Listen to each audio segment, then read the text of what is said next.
इथे मी कढईमध्ये 2 मोठे चमचे तेल घेत आहे आणि त्यामध्ये 1 चमचा इथे मोहरी घेते आहे। मोहरी तडतडली की त्यामध्ये 1 चमचा इथे जिरं टाकते आहे आणि जिरं सुद्धा तडतडलं की मग 1 कांदा मी अगदी बारीक चिरून घेतलेला आहे। कांदा फक्त 1 सेकंदापुरता परतून घेतला आणि आता त्यामध्ये 1 चमचा इथे मी सोप कुटून घेतले आहे आणि 2 चमचे धने सुद्धा कुटून घेतलेले आहे। ते सुद्धा फक्त 1 सेकंदापुरते परतून घ्यायचे आणि आता आलं लसूण पेस्ट घेतली आहे अर्धा चम्मच, ती सुद्धा तेलामध्ये परतून घ्यायची आणि 4 हिरव्या मिरच्या मी मिक्सरला बारीक करून घेतल्या आहे। फक्त हिरव्या मिरच्यांचा ठेचा केला आहे आणि हा हिरव्या मिरचीचा ठेचा सुद्धा 1 सेकंदापुरता परतून घेतला। आता इथे कढीपत्त्याचे पाणी घालायचे आहे। कढीपत्त्याच्या पाण्यामुळे सारणाला खूप छान चव येते। कढीपत्ता सुद्धा तेलामध्ये परतून घ्यायचा। आता इथे मी हिरवी मेथी घेते आहे आणि हिरवी मेथी आपल्याला तेलामध्ये परतून घ्यायची आहे। तुमच्याकडे जर हिरवी मेथी नसेल तर तुम्ही इथे कसुरी मेथी सुद्धा घेऊ शकता। आता ही हिरवी मेथी मी तेलामध्ये छान परतून घेतली। आता इथे अर्धा चम्मच मी हळद घेते आहे आणि 1 चम्मच लाल तिखट घेते आहे, सोबतच 1 चम्मच धने पावडर घेते आहे आणि हे सुद्धा आपल्याला तेलामध्ये 1 सेकंदापुरतेच परतून घ्यायचे आहे। आता इथे मी बटाटे उकळून घेतले आहे आणि पूर्णपणे थंड करून घेतले आहे। बटाट्याची सालं काढून घेतले आहे। लक्षात घ्या आपल्याला हे बटाटे पूर्णपणे थंड करून घ्यायचे आहे आणि त्यानंतरच इथे वापरायचे आहे। मी अशा प्रकारे हाताने हे कुस्करून घेते आहे। आता हे बटाटे छान मिक्स करून घ्यायचे। गॅसची फ्लेम इथे मी अगदी लो ठेवली आहे आणि लो फ्लेमवरती हे पूर्णपणे सारण तयार करते आहे। आता हे तयार सारण मी एक साईडला काढून घेते आहे आणि इथे अर्धा मोठा चम्मच मी तेल घेते आहे आणि त्या तेलामध्ये 3 चम्मच इथे मी बेसन घेते आहे। हे बेसन आपल्याला या तेलामध्ये खमंग भाजून घ्यायचं आहे। तुम्ही हे बेसन फोडणीमध्ये सुद्धा भाजून घेऊ शकता। आता इथे मी थोड्याशा तेलावरती हे बेसन छान खमंग भाजून घेते आहे। बेसनामुळे बटाट्याच्या सारणाला छान बाइंडिंग सुद्धा येते आणि चवही अतिशय छान लागते। त्यामुळे बेसन अगदी खरपूस होईपर्यंत भाजून घ्यायचं आणि आता हे बेसन भाजून झाले आहे। मी त्याच बटाट्याच्या सारणामध्ये हे मिक्स करून घेते आहे। सगळं अगदी व्यवस्थित मिक्स करून घेतलं। आता इथे मी अर्धा चम्मच आमचूर पावडर घेतली आणि किंचितशी साखर घेतली आणि चिरून घेतलेली हिरवी कोथिंबीर घेतली आहे आणि सगळं एकदा छान मिक्स करून घ्यायचं। आता सर्वात शेवटी मी इथे चवीनुसार मीठ घालते आहे आणि मीठ घातल्यानंतर परत एकदा मिक्स करून घ्यायचं।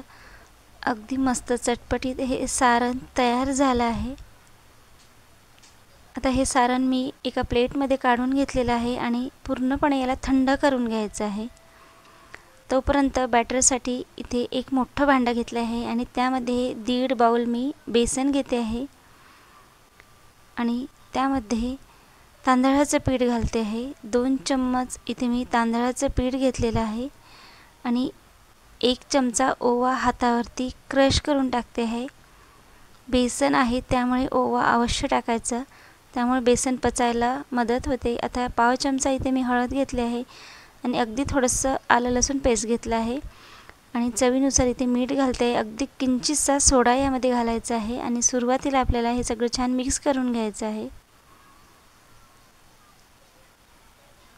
आता त्यामध्ये थोडं थोडं पाणी घालत याचं व्यवस्थित बॅटर तयार करून घ्यायचं।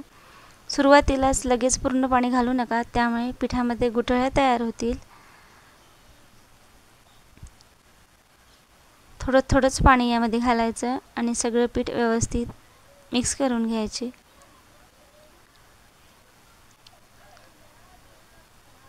इथे आपण विदर्भ स्पेशल आलूबोंडा करतो आहे, त्यासाठी आपल्याला हे पीठ अगदी व्यवस्थित छान मिक्स करून घ्यायचं आणि खूप जास्त पातळ किंवा घट्ट नको, तर ज्याप्रमाणे आपण भज्यासाठीचं पीठ तयार करतो अगदी त्याचप्रमाणे आपल्याला हे पीठ तयार करून घ्यायचं आहे.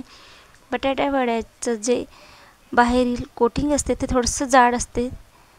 आता इथे हे सारण आपलं छान थंड झालेलं आहे. त्यातला मी एक छोटासा गोळा घेते आहे आणि त्याचे अशा प्रकारे व्हिडिओमध्ये दाखवते अशा प्रकारे चपटे मी ते वडे करून घेते आहे. तुम्ही इथे याला गोलसुद्धा करू शकता, परंतु आलूबोंडा हा थोडासा आकाराने चपटा असतो, त्यामुळे मी हे सगळे गोळे जे घेतले आहे सारणाचे त्याचे चपटे वडे करून एका प्लेटमध्ये काढून घेते आहे आणि बाकीच्या सारणाचे सुद्धा पहिल्याचप्रमाणे असे गोल आणि थोडेसे चपटे आकारामध्ये वडे तयार करून घेते आहे. सुरुवातीला सगळे वडे तयार करून घ्यायचे. आता हे छान तयार झाले आहे. जे आपण बेसनचा घोळ तयार करून घेतला त्यामध्ये हे तयार केलेले वडे घालायचे आणि व्यवस्थित त्याला कोटिंग आलं असं पाहिजे असं त्यामध्ये डीप करायचं आणि तेलामध्ये एक एक हा बटाटा वडा सोडायचा. ज्याप्रमाणे मी व्हिडिओमध्ये दाखवत आहे अगदी त्याचप्रमाणे हे सगळं वडे यामध्ये डीप करत जायचं आणि तेलामध्ये सोडायचं. तुम्हाला जर असं हाताने टाकायला त्रास होत असेल तर तुम्ही इथे चमच्याचा सुद्धा वापर करू शकता. आता गॅसची फ्लेम इथे मी मिडियम टू हाय ठेवली आहे आणि मिडियम टू हाय फ्लेमवरती आपल्याला हे सगळे आलूबोंडे तळून घ्यायचे आहे.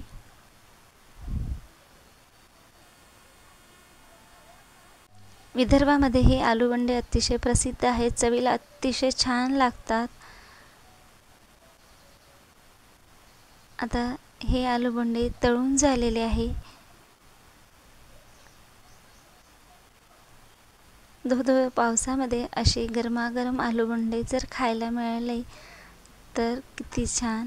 हे आलूबोंडे तयार झाले आहे. इथे मी हिरव्या मिरच्या कट करून घेतल्या आहेत, त्यासुद्धा तेलामध्ये तळून घेते. तळून झाल्यावर गरमागरम असताना त्यावरती मीठ सोडून घ्यायचं. आपले हे विदर्भ स्पेशल आलूबोंडे तयार झालेले आहे. एकदा नक्की ट्राय करा.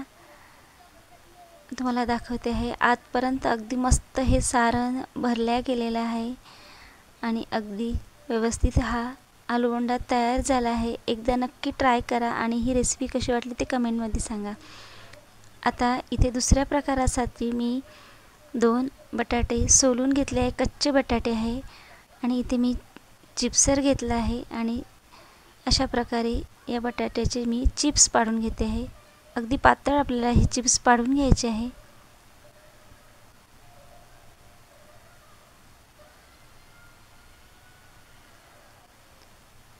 दोन्ही बटाट्याचे आपल्याला याचप्रमाणे अगदी पातळ चिप्स पाडून घ्यायचे आहे.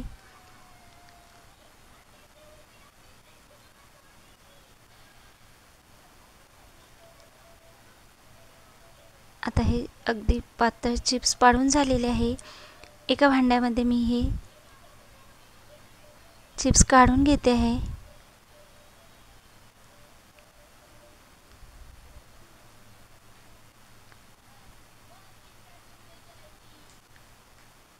आणि आता आपल्याला हे पूर्ण चिप्स स्वच्छ धुवून घ्यायचे आहे. भरपूर पाण्याने 1-2 वेळा हे चिप्स धुवून घ्यायचे आणि नंतर पाण्यामध्येच टाकून ठेवायचे. आता इथे मी 1.5 कप बेसन घेतलं आहे आणि त्यामध्ये 1 मोठा चमचा तांदळाचं पीठ घालते आहे. चवीनुसार त्यामध्ये मीठ घालायचं आणि इथे सुद्धा मी अर्धा चमचा ओवा हातावरती क्रश करून घेते आहे.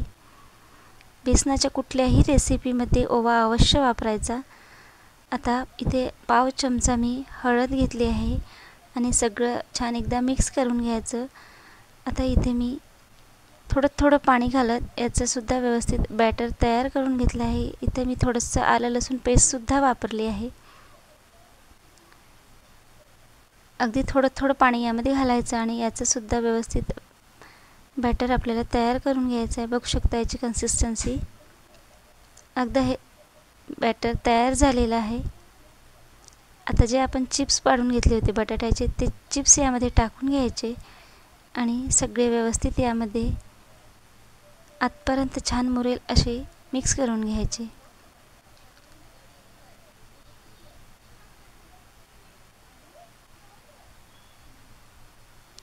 आता यामध्ये मी पाव चमचा खायचा सोडा घातला आहे आणि हा खायचा सोडासुद्धा व्यवस्थित मिक्स करून घ्यायचा। खायच्या सोड्यामुळे या वड्यांना भज्यांना छान सॉफ्टनेस येतो। आता इथे मी कडकडीत तेलाचं मोहन यामध्ये घातलेलं आहे आणि हे मोहनसुद्धा छान मिक्स करून घ्यायचं। तेल छान गरम झालं आहे, त्यामध्ये एक एक करून हे बटाट्याची भजी मी सोडते आहे। इथे गॅसची फ्लेम लो ठेवायची आणि लो फ्लेमवरती आपल्याला हे संपूर्ण बटाट्याची भजी तळून घ्यायची आहे। ही बटाटा भजी खायला खूप छान लागतात, अगदी झटपट तयार होते। पातळ चिप्स केल्यामुळे अगदी मस्त हे बटाट्याची भजी आतपर्यंत छान तळल्या जातात। बटाटे सुद्धा व्यवस्थित तळल्या जातात, त्यामुळेच आपल्याला बटाट्याची चिप्स पाडून घ्यायचे आहे। आता हे बटाट्याची भजी तळून झाली आहे, हे सुद्धा मी काढून घेते आहे। ही बटाट्याची भजी खायला अतिशय छान लागतात आणि झटपट तयार होते, खूप जास्त वेळ या भज्यांना लागत नाही। आता ही सगळी भजी मी एका प्लेटवरती काढते आहे आणि पहिल्याचप्रमाणे बाकीच्या शिल्लक राहिलेल्या पिठाचे सुद्धा अशीच बटाट्याची भजी मी तेलामध्ये सोडून घेते आहे आणि सुरुवातीप्रमाणेच हे आपल्याला बटाट्याची भजी तळून घ्यायची आहे। ही भजी तयार झाली आहे। तुम्ही कुठल्याही सॉससोबत चटणीसोबत ही बटाटा भजी खाऊ शकता। बघू शकता अगदी मस्त आतपर्यंत ही तळल्या गेलेली आहे।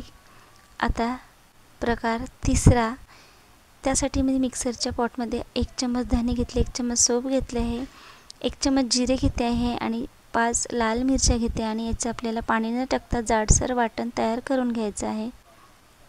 आता त्याच मिक्सरच्या पॉटमध्ये लसूण घेतला आहे, हिरवी मिरची घेतली आहे आणि याचं सुद्धा जाडसर वाटण तयार करून घ्यायचं आहे। आता एक मोठा बटाटा इथे मी घेतला आहे। तुमच्याकडे जर हा मोठा बटाटा नसेल तर तुम्ही इथे 2 बटाटे घेऊ शकता। बटाटा सोलून घेतला आणि अगदी बारीक याचा कीस पाडून घेतलेला आहे। आता हा कीस एका भांड्यामध्ये काढून घ्यायचा आणि 2 ते 3 पाण्याने हा बटाट्याचा कीस स्वच्छ धुवून घ्यायचा आणि भरपूर पाणी टाकून हा कीस साईडला ठेवून घ्यायचा। आता इथे मी 1 बाउल बेसन घेतलं आणि त्यामध्ये पाव चमचा हळद घेतली आहे। चवीनुसार त्यामध्ये मीठ घालायचं आणि अगदी थोडं थोडं पाणी टाकत याचं सुद्धा बॅटर तयार करून घ्यायचं। पाणी सुरुवातीलाच खूप जास्त टाकायचं नाही, त्यामुळे या पिठोळ्या तयार होतील, त्यामुळे अगदी थोडं थोडं पाणी टाकत याचा सुद्धा हा बॅटर छान तयार करून घ्यायचा आणि जितकं तुम्हाला शक्य होईल तितकं बॅटर फेटून घ्यायचं, त्यामुळे हे बॅटर छान हलकं होईल। आता इथे मी 5 ते 6 कढीपत्त्याची पाने कट करून टाकते आहे। कढीपत्त्याच्या पाण्यामुळे या भज्यांना खूप छान स्वाद येते। आता इथे एक मोठा कांदा मी चिरून घेतलेला आहे, तो कांदा टाकते आहे आणि जे आपण दोन्ही मसाले वाटून घेतले ते मिक्सरला, कोरडा आणि ओला, तो दोन्ही मसाला इथे टाकते आहे आणि 1 चमचा इथे मी ओवा घालते आहे। सोबतच जे आपण बटाट्याचा कीस पाण्यामध्ये घालून घेतला होता ते पूर्णपणे पाणी आपल्याला इथे पिळून घ्यायचं आहे आणि नंतरच बटाट्याचा कीस यामध्ये टाकायचा आहे। आता इथे सुद्धा मी तांदळाचं पीठ घालते आहे। तांदळाच्या पिठामुळे या सुद्धा पकोड्यांना खूप छान चवही येते आणि ही भजी सुद्धा छान क्रिस्पी होतात। आता हे तांदळाचं 3 चम्मच मी पीठ घातलेलं आहे आणि व्यवस्थित ते सुद्धा आपल्याला मिक्स करून घ्यायचं आहे। आता बघू शकता याची कन्सिस्टन्सी। आता इथे सुद्धा मी फक्त पाव चमचा खायचा सोडा घातला आहे आणि हे सोडासुद्धा आपल्याला छान मिक्स करून घ्यायचं आहे। ही पीठ तुम्हाला जितकं जास्त फेटता येईल तितकं जास्त हे पीठ छान फेटून घ्यायचं आहे। आता इथे सुद्धा मी छान कडकडीत तेलाचं 1 मोठा पळा तेल घातलं आहे आणि हे कडकडीत तेलाचं मोहनसुद्धा आपल्याला छान मिक्स करून घ्यायचं आहे। आता इथे तेल छान कडकडीत गरम झालं आहे। थोड्याशा मोठ्या आकारामध्ये मी हे गरम तेलामध्ये पकोडे टाकते आहे।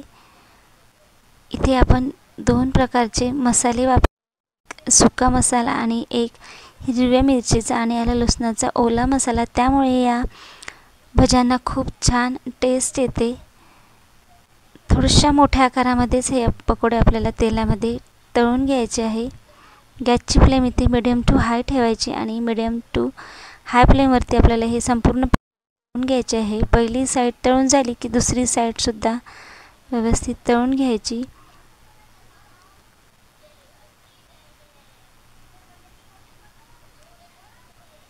आता हे पकोडे दोन्ही साईडने व्यवस्थित तळून झाले की मग आपल्याला काढून घ्यायचे आहे. अगदी मस्त चवीला हे पकोडे लागतात. एकदा नक्की ट्राय करा आणि हे पकोडेसुद्धा तुम्हाला कसे वाटले ते कमेंटमध्ये नक्की सांगा. आता हे पकोडे तळून झालेले आहे. मी एका प्लेटमध्ये काढते आहे आणि शिल्लक राहिलेल्या पिठाचे सुद्धा अशाच प्रकारे थोड्याशा मोठ्या आकारामध्ये हे पकोडे मी तेलामध्ये तळून घेते आहे. बटाट्याच्या किसामुळे या पकोड्यांना खूप छान चव येते आणि दोन्ही मसाले आपण यामध्ये वापरले आहे, त्यामुळे अगदी वेगळी चव या पकोड्यांना येते. एकदा नक्की ट्राय करा. अशा प्रकारे हे सुद्धा आपले पकोडे तयार झाले आहे. तुम्हाला दाखवते. अगदी मस्त कुरकुरीत हे पकोडे होतात. अजिबात तेलकटसुद्धा होत नाही आणि चवीला अतिशय छान लागतात. आतपर्यंत बघू शकता तुम्ही. अगदी मस्त हे पकोडे तयार झालेले आहे.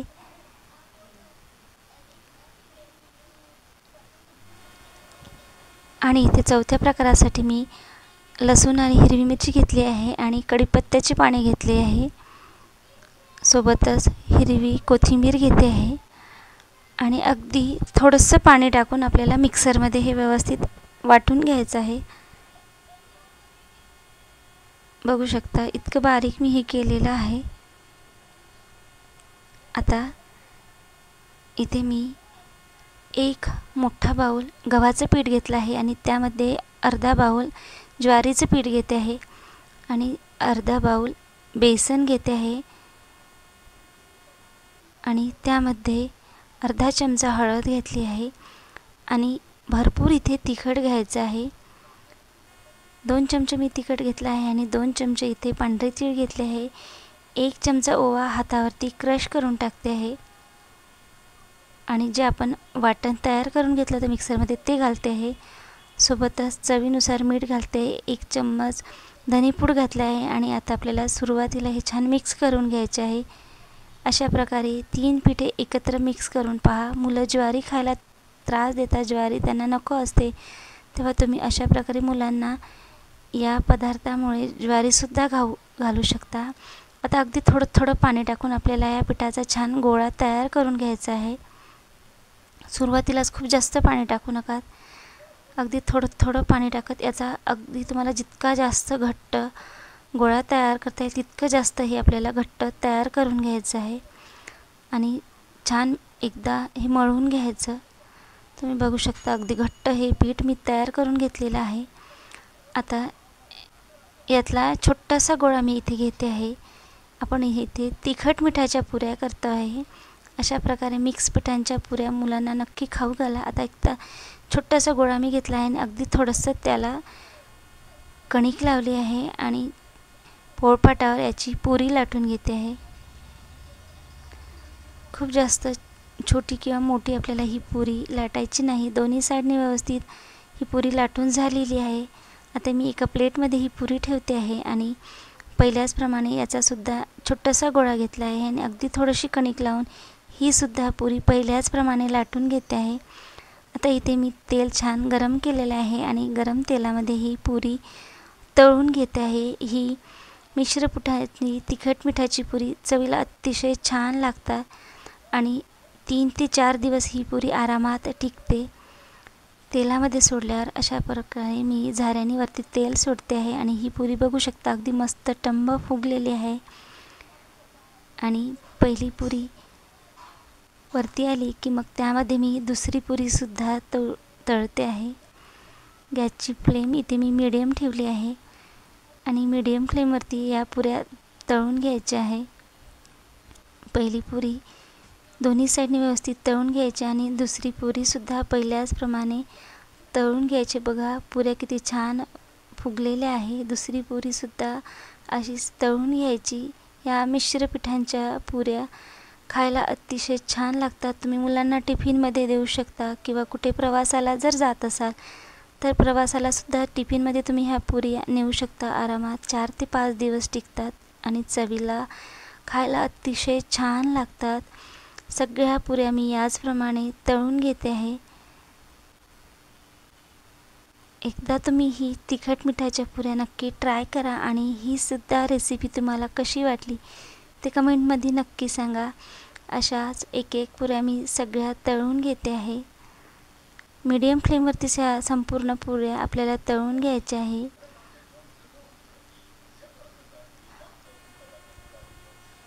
आता ह्या सगळ्या पुऱ्या तळून झालेल्या आहेत. तुम्ही कशाही सोबत खाऊ शकता, दह्यासोबत, लोणच्यासोबत, कुठल्याही चटणीसोबत, ठेच्यासोबत. खरं तर या पुऱ्यांना कुठल्याही भाजीची चटणीची गरज लागत नाही, कारण या तिखट मिठाच्या पुऱ्या आहे. अशाच तुम्ही खाऊ शकता.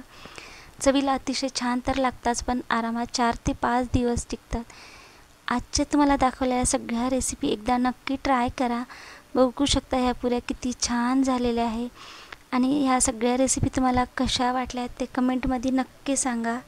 आणि आजचा हा व्हिडिओ आवडल्यास व्हिडिओला एक लाईक नक्की करा.